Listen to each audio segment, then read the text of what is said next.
Let me read to you one of my very favorite entries from the Tao Te Ching, and then I will end with why this edition is such a special edition and worth checking out. So this is chapter 63. Act without acting. Serve without concern for affairs. Find flavor in what has no flavor. Regard the small as large, and the few as many, and repay resentment with kindness. Plan for the difficult while it is easy. Act on the large while it's minute. The most difficult things in the world begin as things that are easy. The largest things in the world arise from the minute. Therefore, the sage, to the end, does not strive to do the great, and as a result, they are able to accomplish the great.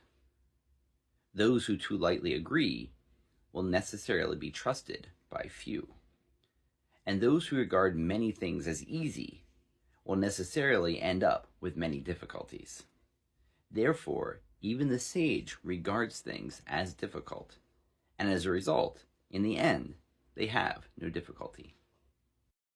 So, that is from a new translation based on the Ma-Wang-tui text. And what's so cool about these texts is they were pulled up by archaeologists in the 70s or so, and it was a cache of somebody's personal library from about 150 years BCE. And so they found a new edition of the I Ching. They found a whole bunch of other texts that had only been hinted at and no one had ever found the full text of before. They found texts they didn't know even existed. It was amazing. This one guy decided to get buried with his library, and it fucking changed the world. So when you get down about how big your to-be-read list is and, you know, your things with books, maybe the reason you're collecting these books is that your apartment will somehow turn into a mausoleum that will dazzle and amaze and enlighten somebody millennia from now. So, and anyway, for the Tao Te Ching, they found two different texts of the Tao Te Ching on silk that were centuries older than any other example they've had before.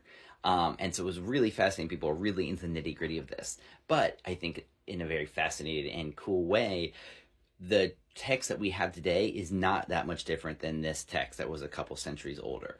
And what's really fun about this edition is they show what's remaining of the two texts, the exactly there, and then the translation and all the small changes that are there.